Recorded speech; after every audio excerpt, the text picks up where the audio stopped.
Hello, bonjour à tous et bienvenue dans Tech24. Au sommaire cette semaine, Facebook fait son entrée à Wall Street. Mais le réseau social peut-il faire rimer profit et vie privée? Au-delà des chiffres records, Tech24 s'intéresse au pétrole du 21e siècle, les données personnelles. Et puis, comptez vos calories en montant les escaliers, en faisant du sport ou même pendant votre sommeil. Il y a Fitbit pour ça, un podomètre ultra connecté. Guillaume Gralet s'est transformé en marathonien du quotidien. Vous le verrez dans un instant, ce sera son test de la semaine.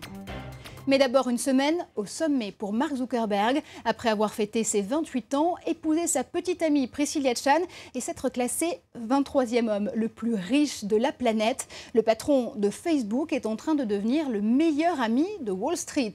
Le réseau social Star s'est offert la plus grande introduction en bourse de l'histoire sur le marché des valeurs technologiques, le Nasdaq, avec une valorisation à 104 milliards de dollars. Car Facebook repose sur une mine d'or, les données personnelles de ses quelques 900 millions de membres.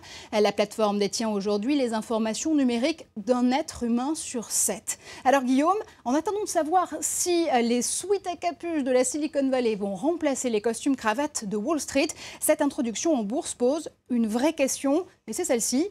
Facebook peut-il monétiser la vie privée de ses utilisateurs? Eh bien écoutez Marjorie, pour l'instant Facebook n'a tout simplement pas le choix parce que sur le milliard de dollars qu'il a réalisé en chiffre d'affaires au cours du dernier exercice, plus de 80% venaient de la publicité. Or le site internet ne veut surtout pas revivre la mésaventure qu'il a vécue il y a quelques semaines quand le constructeur d'automobile General Motors a retiré toutes les publicités du site. Du jour au lendemain, c'était 10 millions de dollars qui s'envolaient. En fait, ce que reproche General Motors à Facebook, c'est de ne pas vraiment savoir à qui il s'adresse. Du coup, Facebook est tenté de surveiller encore plus ses utilisateurs, mais sans vraiment leur dire. C'est ce qu'il a fait en 2011 avec l'épisode Beacon. Les utilisateurs se sont révoltés et Facebook a dû présenter ses excuses. Mais est-ce qu'on a une idée précise aujourd'hui de combien valent ces données personnelles? Par exemple, Mark Zuckerberg, qui vient de se marier, a changé son statut.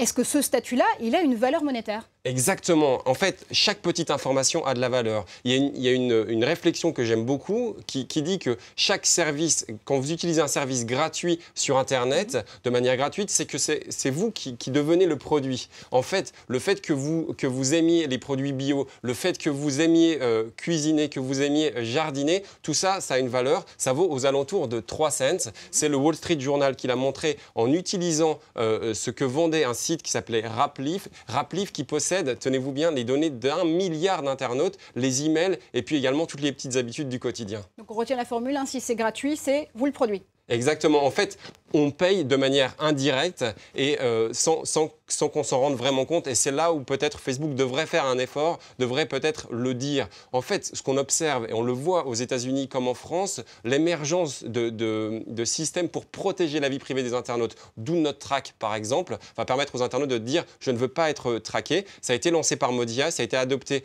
par Google et par Apple pour leur navigateur. Pas encore par Facebook. Pour la petite histoire, sachez que les internautes qui ne veulent pas que leur numéro de sécurité sociale se retrouve n'importe où ou soit associé à leur nom, sont prêts à dépenser plus de 240 $. Donc on peut monétiser le fait de ne pas vouloir vendre ses données personnelles, ça c'est une info. Dernière petite question, aujourd'hui tout le monde veut manger une part de ce gâteau social, même Microsoft, ils viennent de lancer dans la plus grande discrétion Social, leur forme de réseau. Exactement, alors quand on regarde Social, on a l'impression que c'est un petit mélange de Mango, vous savez ces gros cubes animés, et puis Pinterest, le site très visuel. On a un petit côté également de Hangout qu'on voit chez Google+, avec des vidéos parties. On voit que Microsoft est un peu coincé. D'un côté, ils sont actionnaires de Facebook, donc ils ont envie que Facebook réussisse, mais en même temps, ils ne peuvent pas se priver de ne pas être présents sur le marché des réseaux sociaux, un marché où on passe énormément de temps, mais qu'on a encore un peu de mal à monétiser. Allez, on va passer encore plus de temps sur les réseaux sociaux grâce aux gadgets que vous nous présentez dans une seconde. Restez avec nous pour Test 24.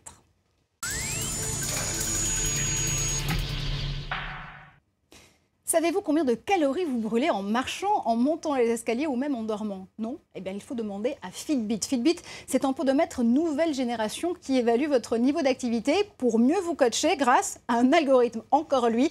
Alors Guillaume, vous avez joué les cobayes pendant quelques jours. Est-ce que Fitbit vous a convaincu? Mais écoutez, surtout, j'ai été particulièrement surpris et j'ai beaucoup apprécié la simplicité d'utilisation. En fait, j'ai entre les mains un petit objet qui a rendu mon short intelligent. En fait, ce week-end, j'ai décidé de faire du foot avec des amis. On a fait 2 heures en fait à courir un petit peu comme des fous. Mais pour une fois, j'ai su combien de pas j'avais fait. J'ai fait à peu près plus de 12 000 pas. Ça m'a vraiment surpris. Et j'ai perdu pas mal de calories. Ça, j'ai pu le savoir en direct en regardant ce petit objet.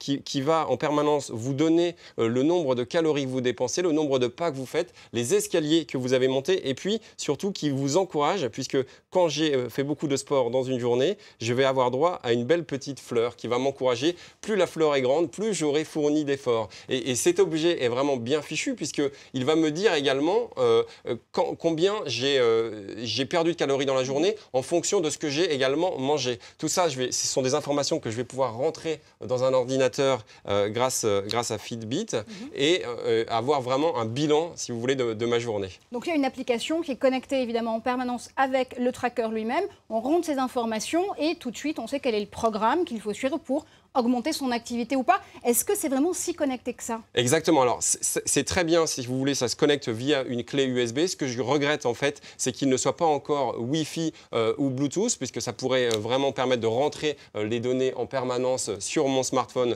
ou sur mon ordinateur. Ça, c'est un petit peu dommage. Un point faible un petit point faible. Et puis, également, en fait, sur les données en langue française, tout n'est pas encore traduit, même s'il comprend 10 000 aliments. Et même les mesures en fait ne sont pas forcément compréhensibles en kilogrammes. Mais c'est un vrai, tout à l'heure on parlait de données personnelles, c'est un vrai pas vers l'automédication, le fait de se traiter soi-même, d'avoir une meilleure connaissance de son corps. Mais est-ce qu'on est forcément toujours objectif quand on va rentrer ces données? Puisque là, c'est vraiment chaque possesseur du tracker de Fitbit qui rentre ces données. Vous, j'imagine que vous avez bien fait l'exercice, vous avez été consciencieux, mais d'autres utilisateurs peuvent l'être un petit peu moins. Alors est-ce que ça aide vraiment à aller vers une meilleure forme? Exactement. Alors, ce petit tracker ne remplacera jamais un médecin. Il faut vraiment en être persuadé. Ça va simplement vous aider ou vous encourager. Il y a d'autres sites qui peuvent vous encourager ou avoir une meilleure connaissance de votre corps. Il y a le site américain qui s'appelle 23andme.com qui permet de savoir vers quelles maladies on est les plus exposés. Pour la petite histoire,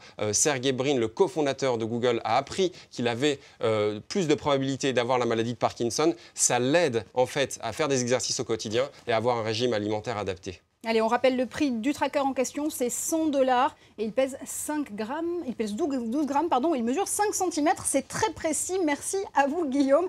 C'est presque la fin de cette émission. Merci à vous de nous avoir suivis. Rendez-vous, vous le savez, une seule adresse, c'est facebook.com/tech24 pour découvrir les coulisses, pour revoir l'émission. Et puis, vous pouvez donner votre avis en permanence sur l'émission, sur Twitter, avec le mot-clé Tech24 à la fin de vos messages. L'avis de Mark Zuckerberg en comédie musicale. Vous en rêviez? Eh bien, c'est le collectif Cadenza qui l'a fait. Le groupe expérimental compose la timeline du patron de Facebook Grandeur Nature. Écoutez, et puis surtout, restez connectés plus que jamais. On se retrouve sur ce plateau la semaine prochaine.